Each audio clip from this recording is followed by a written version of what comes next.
હવે જોઈશું સમાચાર વિગતવાર। અરવલ્લી જિલ્લાના મોડાસા શહેરમાં સાબરમતી સીએનજી પંપ પાછળ આવેલા જંગલ વિસ્તારમાં અચાનક આગ લાગવાની ઘટના સામે આવી છે। આગની જાણ થતાં ફાયર બ્રિગેડની ટીમ 3 વોટર બ્રાઉઝર સાથે તાત્કાલિક ઘટના સ્થળે દોડી આવી હતી। આગને કારણે નજીક આવેલા સીએનજી પંપ પર અફરાતફરીનો માહોલ સર્જાયો હતો, જેથી સાવચેતીના ભાગરૂપે પંપને તાત્કાલિક રીતે બંધ કરી દેવામાં આવ્યો હતો। ફાયર બ્રિગેડની ટીમ દ્વારા પાણીનો મારો ચલાવી આગ પર કાબુ મેળવવાના પ્રયાસો હાથ ધરાયા હતા। નોંધનીય છે કે જંગલ વિસ્તારમાં આગ લાગવા છતાં વન વિભાગ આ ઘટનાની અજાણ હોવાનું સામે આવ્યું છે, જેને લઈ વન વિભાગની વધુ એક બેદરકારી ચર્ચાનો વિષય બની છે।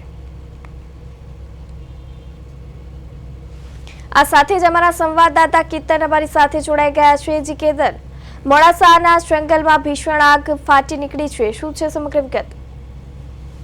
જી બંસી, ચોક્કસથી વાત કરીએ તો મોડાસાના સાબરમતી સીએનજી પંપ પાછળ જંગલમાં આગ લાગી હતી। ફાયર બ્રિગેડની 3 વોટર બ્રાઉઝર સાથે ઘટના સ્થળે ટીમ પહોંચી હતી।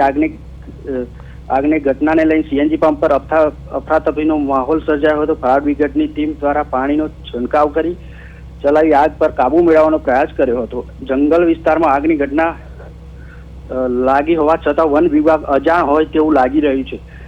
સીએનજી પંપને સાવચેતના ભાગરૂપે બંધ કરી દેવામાં આવ્યો હતો।